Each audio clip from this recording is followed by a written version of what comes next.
Bienvenue à notre podcast sur la technologie consciente où nous explorons l'intersection de la technologie et de la conscience et comment cela peut aider à résoudre les problèmes sociétaux. Aujourd'hui, nous avons le docteur Michel Combes, un docteur en philosophie, fondateur de Blocksmith et PDG d'Adoly, avec un parcours entrepreneurial coloré aux États-Unis, contribuant pendant 30 ans à la recherche et développement et à l'ingénierie de semi-conducteurs, créant des choses incroyables qui ont changé le monde au milieu des années 90. Le Dr Combes est ici pour partager ses idées sur la technologie consciente et comment cela peut nous aider à changer le monde. Alors, Monsieur Combes, bienvenue. J'aurais déjà la première question pour vous. Êtes-vous prêt? Tout à fait. Merci beaucoup déjà d'être là. J'aimerais juste déjà reconnaître ce que vous créez dans le monde et merci beaucoup d'avoir fait appel à mes services pour proposer quelque chose de nouveau dans le monde au niveau de la technologie et de la conscience. Première question. Pouvez-vous nous en dire un peu plus sur votre parcours et comment vous êtes devenu intéressé par la technologie consciente? Alors, déjà, je pense que c'est une capacité que j'ai acquise au cours du temps et qui sont dues à la manière dont je suis né. Je suis né avec, je dirais, un petit peu des caractéristiques atypiques dans la mesure où je ne peux pas visualiser les images. Donc, si on me demande d'imaginer une couleur, un paysage, je ne peux pas visualiser. C'est certaines personnes, il y a 3% des personnes qui sont comme ça. Et on appelle ça avoir un cerveau, entre guillemets, aveugle, une pensée aveugle. Alors, ça veut dire que j'ai développé une alternative pour imaginer les choses. C'est-à-dire que comme je ne peux pas imaginer, j'utilise en fait les mots, les concepts, les conceptions, et donc je construis en fait des graphes dans ma pensée qui sont équivalents à ce que les gens peuvent voir quand ils essayent de visualiser une image. Et ça m'a donné en fait une capacité de comprendre la technologie et l'être vivant et les organismes vivants en même temps. Et ça a été extrêmement utile dans ma carrière académique et dans mon parcours professionnel. J'ai commencé en fait l'électronique à l'âge de 6 ans. J'ai eu mon PhD, mon doctorat à 24 ans et j'ai fait des millions de circuits intégrés électroniques en 96 pour la téléphonie cellulaire. Une version de mon circuit était 220 millions d'exemplaires. Donc voilà, c'est un parcours qui est intéressant, qui m'a permis d'être en contact intime avec la technologie, la machine. J'ai consacré les 10 dernières années à me concentrer sur comment utiliser cette technologie pour soigner la société. Et c'est là que j'ai compris qu'il y avait deux côtés de toute technologie, le côté qui peut nous sauver et l'autre côté qui peut au contraire nous supprimer. Et prends un exemple de l'énergie nucléaire qui est l'énergie de notre soleil. C'est à la fois l'énergie qui nourrit en fait toute la Terre, mais aussi c'est l'énergie la plus dangereuse avec, comme on sait, les bombes atomiques. Donc il y a toujours deux côtés. Et ce que je réalise, c'est que le choix, c'est le nôtre. Et en fait, à chaque fois qu'on a une technologie, il y a toujours les deux côtés. Et comme le choix, c'est le nôtre, j'ai fait le choix conscient de servir avec la technologie du bon côté. Et donc, c'est comme ça que j'ai été intéressé à Conscious Technology, qui lie le vivant en pleine conscience avec une technologie qui peut paraître synthétique. Alors, je comprends bien votre bagou pour la technologie consciente, mais qu'est-ce que pour vous la technologie consciente? Parce qu'en fait, en général, la conscience, on la met à part, la technologie dans un autre case, et pour vous, en fait, de associer l'une à l'autre, qu'est-ce que ça donne? Qu'est-ce que ça génère? Alors, c'est vrai que c'est intéressant qu'on les associe pas. En général, tout ce qui est conscience touche un peu à la philosophie plus qu'à la science. Et ça, c'est pour une raison très précise, c'est que la science ne répond pas aux questions difficiles. On ne sait pas scientifiquement ce que c'est l'énergie, on ne sait pas encore ce que c'est la molécule d'eau. On peut la décrire, mais on ne sait pas comment elle fonctionne, les états, on ne comprend pas. Et la conscience, c'est la même chose. Donc, la science ne répond pas aux questions qu'est-ce que la conscience. Et c'est pour ça que quand on a des technologies qui transforment la société, mais dans son fondement propre, et qui présentent un risque, par exemple, on prend l'intelligence artificielle aujourd'hui, qui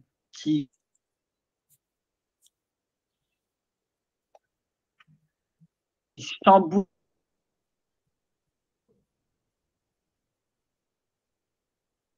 le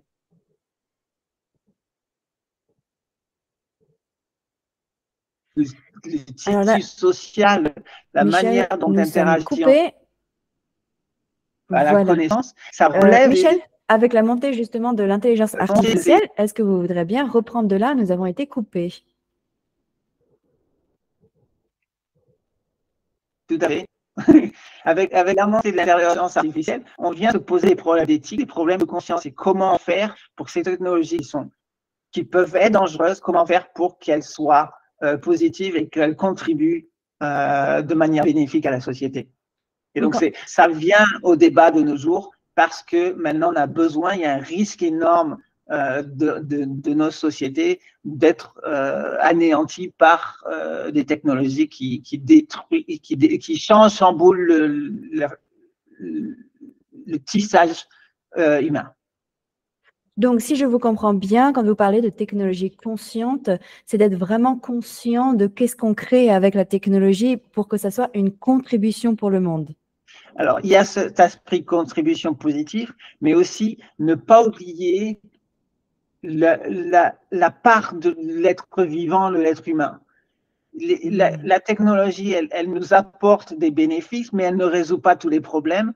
On ne peut pas discerner de manière mathématique, algorithmique entre le bien et le mal. On ne peut pas faire la différence entre ce qui est vrai et ce qui est faux. Et donc ça, tout ce qui est décision, partie décisionnelle, c'est le propre de l'humain, le propre du vivant.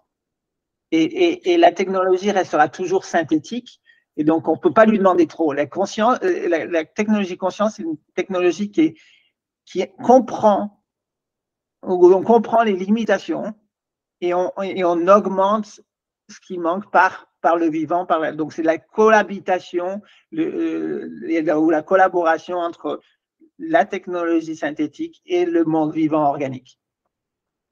Et en pratique alors, à quoi ressemblerait la technologie consciente? Pouvez-vous nous donner quelques exemples de la façon dont elle pourrait être utilisée pour résoudre des problèmes sociétaux? Alors, je vais prendre des exemples bien précis, du genre, quand on a des décisions de groupe, quand on a un groupe de large personnes, on peut utiliser les machines, les algorithmes pour extraire de toutes les données que l'on connaît sur le problème, une solution qui est optimale. Et l'individu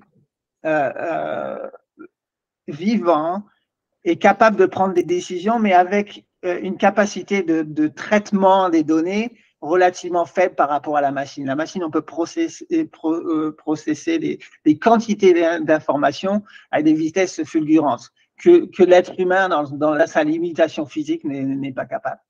Et donc, ça donne un avantage pour des décisions de groupe. On peut avoir des systèmes où on utilise la machine pour proposer une solution et les êtres vivants décident. Donc, il y a des expériences qui ont été faites, je dirais, pour des régulations de circulation routière à New York pour la Journée de la Terre il y a un moment maintenant, où on peut… Oh, ça a coupé? C'est bon, on vous entend. Ok.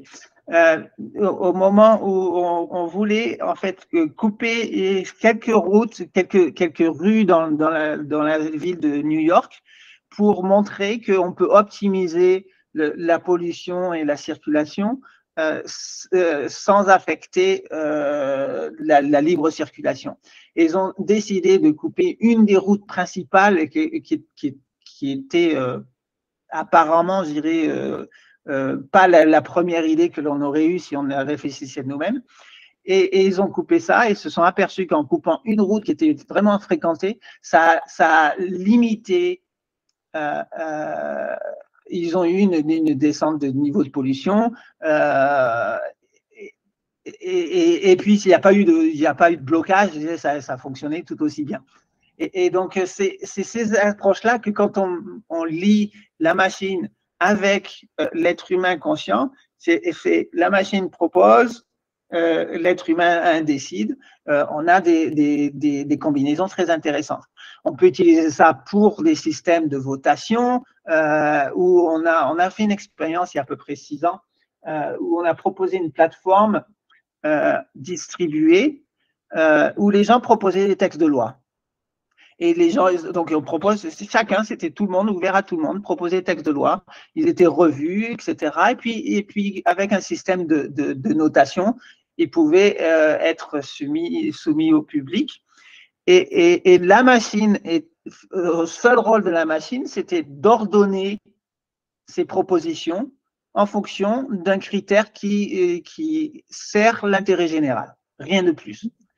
Et ça permet d'avoir une approche un peu comme le Wikipédia, où chacun peut contribuer, mais qui ne soit pas centralisé pour éviter les bias classiques.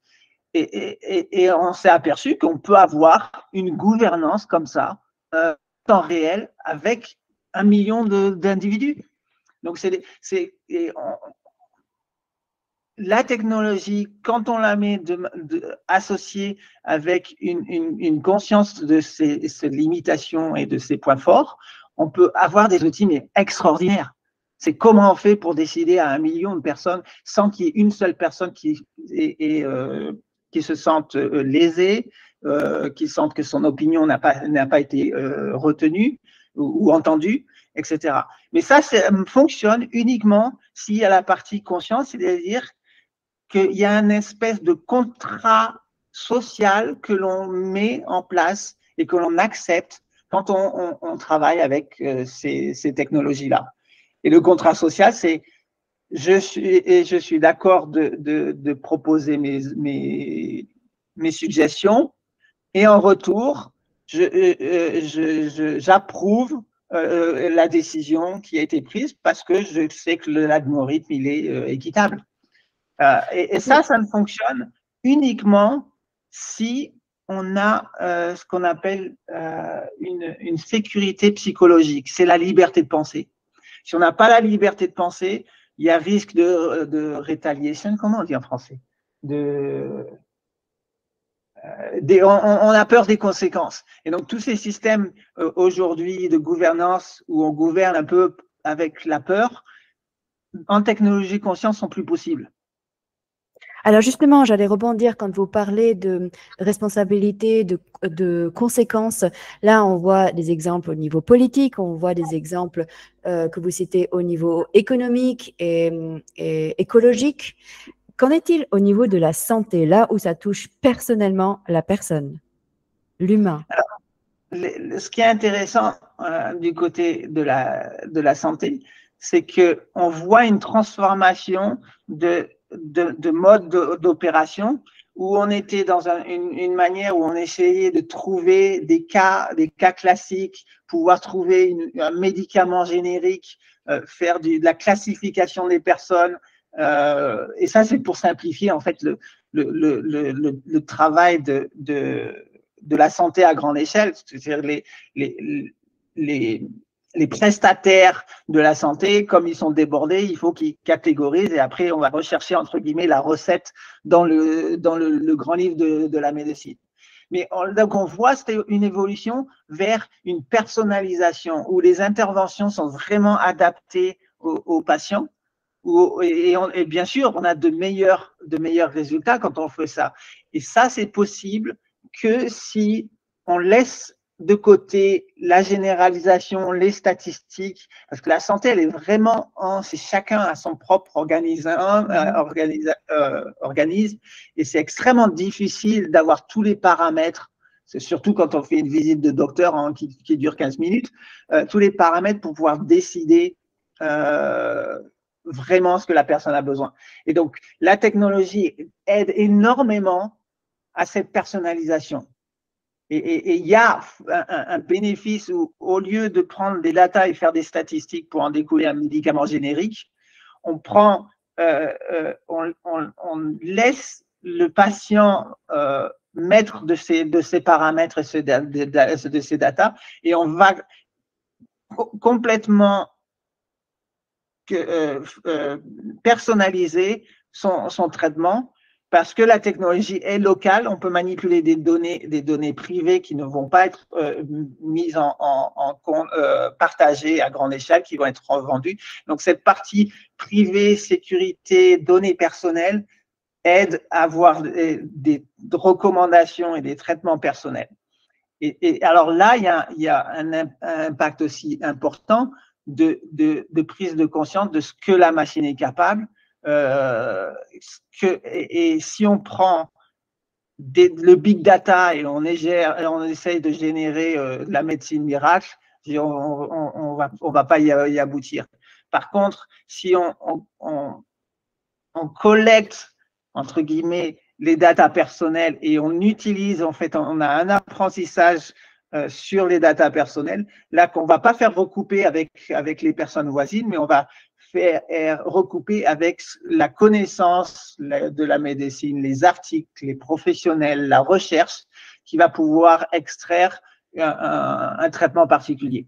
Ce qui est très important dans ce cas-là, c'est la sécurisation des données, la partie privée parce que c'est des données extrêmement sensibles, extrêmement